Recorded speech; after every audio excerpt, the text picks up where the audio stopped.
And welcome to Recovery Report Live. I'm Dan Odess, CEO and founder of GlobalPro, where we've managed more than $1 billion in loss and recovery for more than a decade. We've represented everything from your largest developers in the United States and abroad, as well as high net worth individuals, community associations at large throughout the United States and overseas. So when it comes to insurance and ensuring that you have what you need as a policyholder to protect your interest, this is your one source for it. If you haven't already, check us out online at globalpro.com and make sure that you are following us on all of our social media. Hit the subscribe button, like us, and follow us, because when we go live and we're giving you information, you want to make sure that you get the notification so you can tune in, particularly in the wake of such major disasters. We're only a few months removed from the devastating impacts of hurricanes in North Carolina and other areas of the actual East Coast, as well as the West Coast of Florida. So many devastating storms blew through the United States last year, causing tremendous amount of damages. There, shortly thereafter, we had the winter storms take effect. The winter storms have been relentless, yet another Arctic wave is moving through here. They're starting to name these storms that they are so extreme. And then the fires. The fires broke out in California, devastating a hugely populated area. And people are still dealing and fighting with the fire. You still have the firefighters that are on the front lines with all of the volunteers and all the other service people providing whatever support they can to those communities. But unfortunately, when it comes to insurance, it's not there when you need it most. That seems to be the story. That seems to be what is coming out of the stories of those victims yet again in this area. When the devastation hit the Asheville, North Carolina area, there was a lot of talk about lack of coverage because they don't have this type of insurance. They don't have flood coverage. They don't have hurricane coverage. There may not be coverage there for their business, personal property, or their physical damage to the building at all. Well, same thing, same story. Here we are in California. State Farm cancels thousands upon thousands of policies without any sort of intervention. And now the commissioner in California steps up and says, hey, you can't cancel any more policies with non-renewal with the last 9 days. And please. Now, there's been, I want to take a step back. There's been a positive rhetoric around the statements made by the commissioner just recently in California as it relates to this new, his renewed strong arm of the insurance companies to do what they're otherwise supposed to do, right? Or to act like human beings, to have compassion and empathy for the victims of this disastrous, let me say plural, these disastrous fires. Now, in 2018, I had the unfortunate but fortunate experience of assisting policyholders in California after the Woolsey and as well as the Camp Fire and the devastation that those fires caused. Now, I'm being told in the reports that I'm reading and the victims that I've spoke with that this is even more significant. Now, the size in the area and where it's an impact and everything else certainly show me that. I have no reason to doubt that. And yet, when I look back at what was done then by the government and local community leaders, and I now we forecast and look forward, and we look at all of the other discussions that went on well before this happened.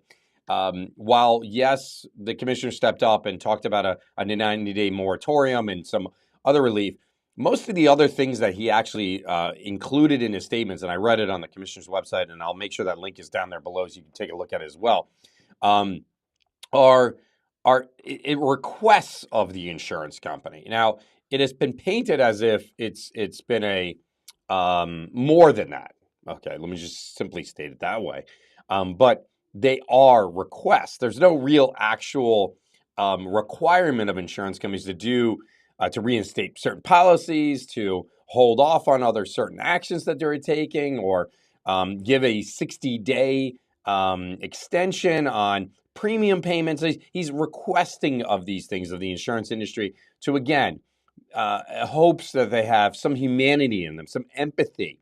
Now, the empathy has been showcased in the news of insurance companies, that is, over the last several months, based on the assassination of a former CEO of an insurance company that yet again continued to report profits, even in the wake of the assassination of their CEO, and all of the information that was coming out about the practices within that insurance company that, while, by the way, are the subject of a lawsuit where they were wrongfully and systematically denying claims. So people have been in the media, have been showcasing their frustration and anger towards insurance companies to begin with. And now here we are in California to build a bridge between any and all insurance. Now, this isn't about health and life and death and dying. This is about people's physical property, personal property. There are, unfortunately, I believe the last report I saw was 24 deaths in it. It could be, obviously much more significant than, who knows, every day I'm sure it's changing because of the just absolute devastation, people getting trapped, evacuation orders being confusing, people trying to go back into areas to try to get their belongings. I watched a very long reel on an Instagram post of a gentleman who was trying to save his family's home. He was literally there day after day after day until they ran out of water. There was actually a fire, there was a source of water in front of his property that they actually could not access, nor did it actually have water in it. He goes on to talk about it like in great detail. It was impressionable, to say the least, to hear his frustration, his sadness that he shared, everything that they lost, what he tried to do to save it. There's so many of these stories, and but the reality of it is that, and as we see what's playing out in the media, is that there are stories of $40 million homes with $3 million in coverage. There's stories of no insurance because of a recent cancellation, non-renewals. There's all of this, and yes, the commissioner steps up, just like we saw here in Florida, right? The CFO step up and protect the consumers, right? The idea of protecting the consumer. Now, they were in a campaign here in Florida said, don't sign anything. And of course, as I see in the California commissioner's statements about don't sign anything, again, it seems that, again, like we've mentioned it many times on these episodes about Florida, Texas being bellwether states, and how a lot of times people will follow those trends. Well, California is kind of one of those as well. We see some legislative actions there that at times, and I will tell you that there has been some impressionable laws and laws that have been passing, impressive laws that have been passed in California with regards to requiring insurance companies to respond in a certain amount of period of time. They can't move the file more than twice or 2 to 3 times. Like, there's things in California that we don't even have here in Florida, nor Texas, or any other market that GlobalPro operates in. So they do have some consumer protections. I won't poo-poo on everything as it relates to California, but the reality of it is that there's a lot of empty promises in the statements by the commissioner because it requires the insurance to step up and to fulfill those promises, right? So right now they're empty. Let's see if they get filled. If they do get filled, which I remain, again, I am always an optimist.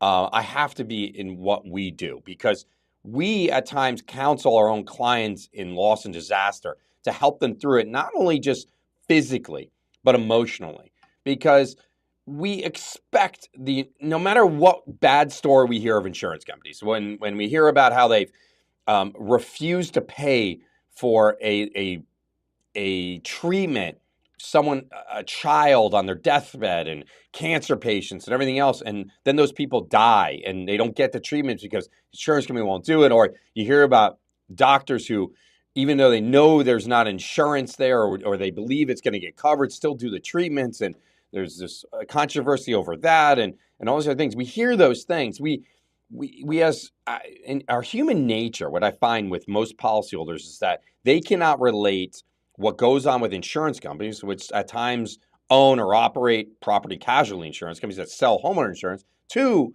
the insurance they buy for their house or business. They just think that they're different. But at the end of the day, they're businesses, they have balance sheets, they have shareholders, they have to report profits, they are publicly traded companies oftentimes. They have the same set of circumstances and obligations as your health insurers do. So when analyzing your claims for fire, be really careful as to getting caught up in the media spin. There was like a report about a potential camera that may or may not have seen an individual in a bush causing a fire in the Palisades area.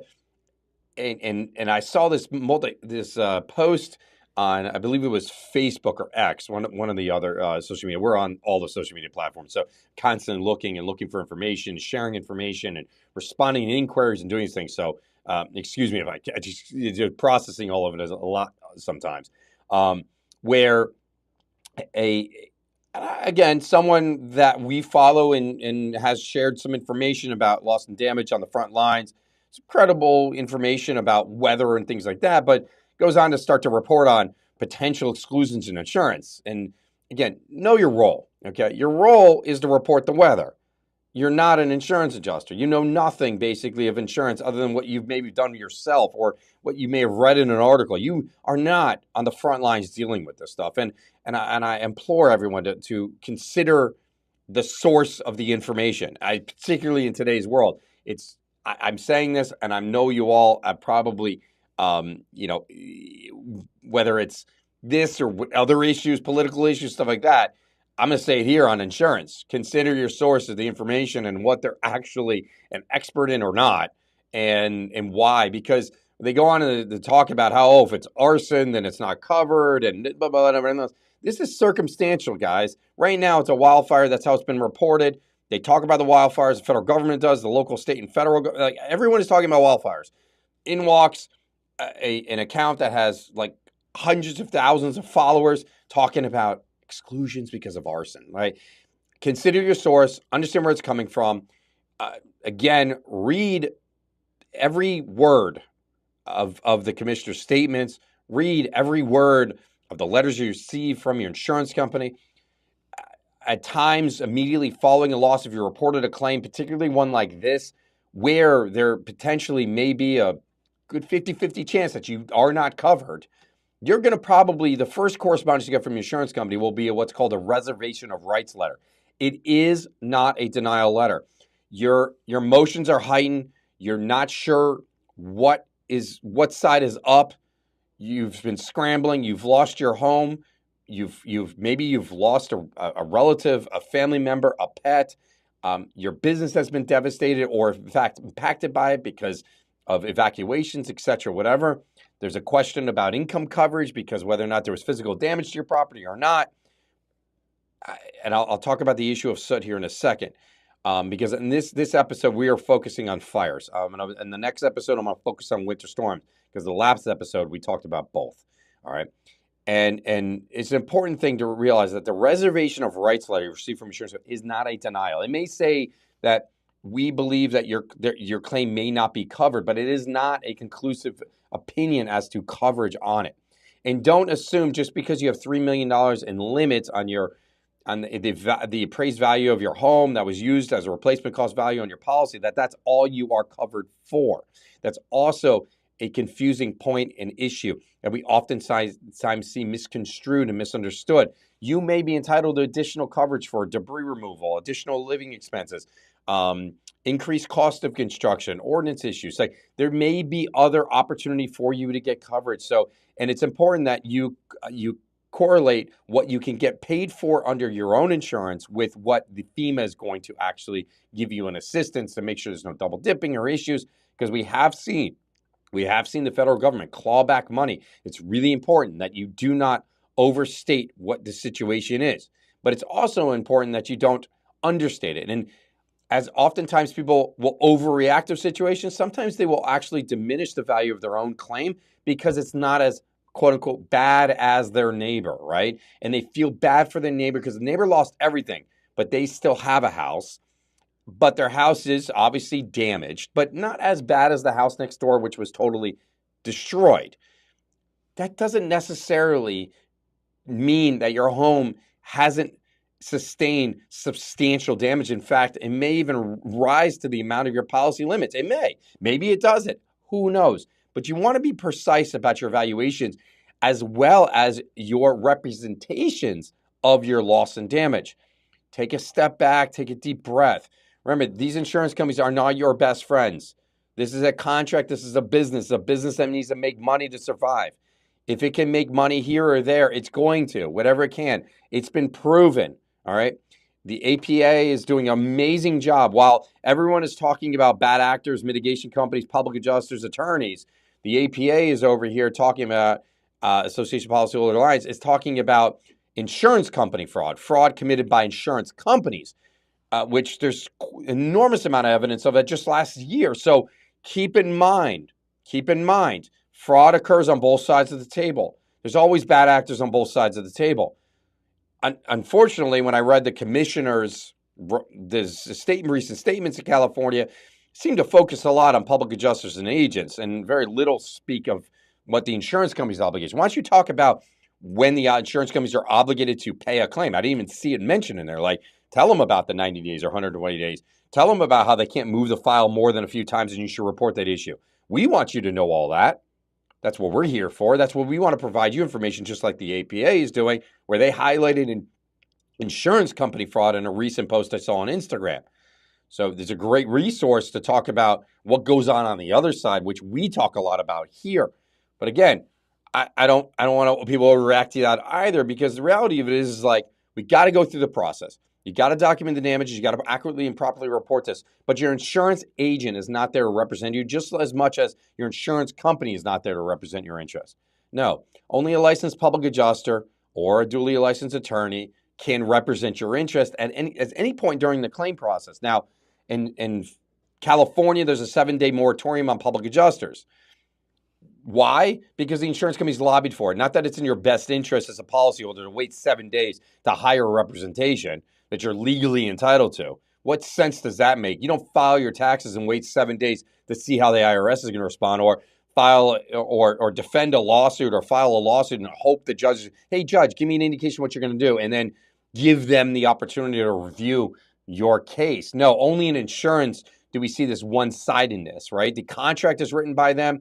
They're given 7 days to do whatever they're going to do or not do, most often not. That in our experience, like, there's so many things that you're going to have to be dealing with and contending with. But make sure you're documenting your damages. Make sure you are making a diary of every single person you speak to, whether it's the insurance company or the federal, local, and state government, FEMA representatives. It doesn't matter, because they're all making representations that you're relying on. Whether you are in full or in part, you are relying on their statement. It's going to sway your opinions. It's going to influence your reactions. It's going to, and what steps you take to actually protect it. And then also, I wanted to make a mention when we close on this note, because we talk a lot about business owners. Business owners have a heightened focus on their personal property, their family, and everything else, and then their business, right? And then they get back to business. They get over there. They're operating, they're opening, they're hyper-focused on just opening and operating and making money because they lost so much over there. If your business was in the area where there was extreme amount of smoke and soot, and you can walk up to your doors and wipe the top of them with a white sterilized cloth, or you can go to the door handles or the windows, and there is an above normal average amount of soot that smells, as odor. Maybe it does, maybe it doesn't. Be careful with how much you put it in your face, because there's toxins in there, and that's what's important to this. Is that you have been impacted by these fires. Whether you have coverage or not is something totally separate. And we have to analyze and look at your policies and understand what coverage may be afforded to you with the civil authority. But this soot in your property is physical damage. It is from the fires. So you have sustained physical damage, which seems to be a tipping point as it relates to income type losses and a trigger for coverage for civil authority. Now, we can go back to Superstorm Sandy 2012. And when I founded GlobalPro earlier that year, we dealt with this confusing set of circumstances regarding civil authority when massive areas of lower Manhattan and Manhattan area were shut down. There was a preventative shutdown of certain power areas, and then there was actual physical damage to the power areas. There was civil authority, which shut down the train system. Employees couldn't come. Businesses shut down, et cetera, et cetera. Right? Lots of things to unwrap and unravel there. Same situation. However, new laws, new policies, whole different situation. Fast forward, we're in a horrific insurance market, largely because insurance companies have pretty much been able to lobby for whatever it is that they think is in their best interest, but not yours. So understand, we are here to help you. 855-487-7475. 855-487-7475. 24/7, 365. We have insurance experts ready, willing, and able to assist you, to walk you through the initial infancy of the process. Whether or not you hire us, we'll come to a crossroads and make a decision together if it's in your best interest to do that. We're not out banging on doors. We're not going to send out thousands of flyers and hope that you call us. We're going to remind you that we're here to help you. We've been doing it for more than a decade, more than $1 billion in loss and damage recovery. And we are going to, again, help this community, on all of the communities affected and impacted by these fires. We're going to do our part just like we have after every other major fire, just like we did in Worsley, just like we did after the Camp Fire, just like we will continue to do on into the future. We are in our 13th year of operating and managing more than hundreds of thousands of claims in our various different offices, and we want to help you. Our heart is with you in the community in California in its recovery, as well as all of the victims from all the natural disasters that occur quite often that don't get as much attention and report on. If there's something we can do for you, whether you've been impacted by the fire, the winter storms, the hurricanes of last year, or any other major event that may have struck your community, please let us know. Reach out to us, like us, and follow us on all our social media, and hit that subscribe button, because we're going to continue to add more and more and more content to our YouTube channel, Facebook, LinkedIn, Meta, whatever it may be. Why? It's not because we need to actively solicit business. People know who we are, but we want to constantly remind you that we're there to help you and provide you value by giving you information you can use. So tune in every single week right here, right now on the Recovery Report Live. When we go live at 11 o'clock Eastern Standard Time, you want that notification because we're going to continue providing you information you can use. Thanks so much for joining us this week. See you next week. Same time, same place.